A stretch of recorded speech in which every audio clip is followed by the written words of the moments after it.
High friends, 30 days of natural skin care routine பார்க்கலாமா? இன்றைக்கி டே 3ல் இருக்கும். என்னென்னா மாதுளம்பழ ஜூஸை வச்சு தான் ஒரு ஃபேஸ் பேக் ரெடி பண்ண போகிறோம். மாதுளம்பழ ஜூஸை வச்சு நிறையா ஃபேஸ் க்ரீம் சீரம்ஸ் எல்லாம் இருக்குது. ஸோ அதை நம்ம நேச்சுரலாகவே ஸ்கின்க்கு அப்ளை பண்ணால் இன்னும் பெஸ்ட்டாக இருக்கும்ல. வாங்க பார்க்கலாம். இப்போ பொமக்ரானட் ஜூஸ், அப்புறம் தயிர், அப்புறம் அரிசி மாவு, இதை 3 வச்சு தான் ஒரு ஃபேஸ் பேக் ரெடி பண்ண போகிறோம். அதான் நேச்சுரலாகவே ஆன்டி ஏஜிங் பேக் இது. இப்போ பொமக்ரானட் ஜூஸ் நம்ம ஸ்கின்னில் இருக்க கொலாஜினை பூஸ்ட் பண்ணி ஸ்கின்னுக்கு ஒரு பிரைட்னஸ் கொடுக்கும்.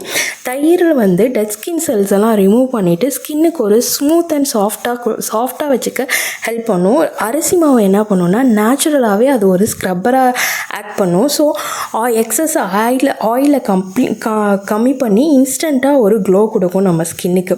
இந்த ஃபேஸ் பேக்கை வீக்லி 2 or 3 times யூஸ் பண்ணோன்னா நம்ம ஃபேஸில் இருக்க டேன், பிக்மெண்டேஷன், டன்லஸ் எல்லாம் ரெடியூஸ் பண்ணும். ஸோ எல்லா ஸ்கின் டைப்புக்கும் இது செட் ஆகும். எல்லோரும் கொஞ்சம் பேட்ச் டெஸ்ட் ட்ரை பண்ணிவிட்டு அதுக்கப்புறம் ஃபேஸில் அப்ளை பண்ணுங்கள். டேரெக்டாக ஃபேஸில் அப்ளை பண்ண வேணாம். ஒரு 20 to 25 minutes இதை ஃபேஸில் அப்ளை பண்ணிவிட்டு வாஷ் அவுட் பண்ணிவிடுங்க. ஸோ இது மாதிரி 30 daysக்கும் உங்களுக்கு நேச்சுரலாகவே ஒரு ஸ்கின் கேர் பண்ணுறதுக்கு பேக் வேணும்னா சேனலை சப்ஸ்கிரைப் பண்ணிக்கோங்க. வீடியோ பிடிச்சிருந்தா லைக் பண்ணிக்கோங்க. பை, டாடா.